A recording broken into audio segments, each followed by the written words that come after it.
தமிழ்நாட்டை ஆட்சி செஞ்ச கடைசி தமிழ் மன்னர்கள் மலை மீது கட்டின தரமான ஒரு கோட்டை. எதிரிகளால எளிதில் நெருங்க முடியாத அளவுக்கு பாதுகாப்பு அம்சங்கள் கொண்ட ஒரு கோட்டை.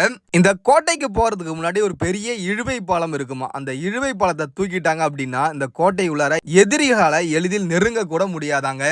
சோழர்கள் பாண்டியருடைய வீழ்ச்சிக்கு பின்பு கிட்டத்தட்ட ஒரு நூற்றாண்டுகள் வட தமிழ்நாட்டை ஆட்சி செஞ்ச சம்பூராயர்கள் கட்டின ஒரு கோட்டை தான் இந்த ஒரு கோட்டை. இந்த கோட்டைக்கு ராஜகம்பீரன் கோட்டை அப்படின்னு ஒரு பேரும் இருக்கு. திருவண்ணாமலை மாவட்டத்துல படைவேடு அப்படின்ற ஊர்ல தான் இந்த கோட்டை இருக்கு. இந்த இடத்த அந்த காலத்துல படைவீடு அப்படின்னு சொல்லி தான் அழைச்சிருக்காங்க. இயற்கையாவே இந்த இடத்துக்கு மூன்று பக்கமும் மலைகளே மதுசோறு போல அரணா இருக்கு. இந்த இடத்துக்கு ஒரு பக்கம் மட்டும் தான் வரதுக்கு வழி இருக்கும். அந்த இடத்துல சம்பூராயர்கள் மிகப்பெரிய அரணையை ஏற்படுத்தி இருந்தாங்க. தமிழ்நாட்டை மலை மீது கருங்கற்களை கொண்டு கோட்டை கட்டுற வழக்கத்திற்கு மிகப்பெரிய அடித்தளத்தை அமைச்சது இந்த சம்பூராயர்கள் அப்படின்னு சொல்லணும். இப்ப இந்த கோட்டை பிற்காலத்துல ஏற்பட்ட போர்னால சதலம் அடைஞ்சிருச்சு. இப்ப இந்த கோட்டை மீது ஒரு பெருமாள் கோயில் இருக்கு, வேணுகோபாலசாமி பெருமாள் கோயில். அந்த கோயிலுக்கு இப்ப நிறைய பேர் வராங்க. முன்பு இருந்த தற்காலிக பாலம் இப்ப இரும்பு பாலமா மாறி இருக்கு.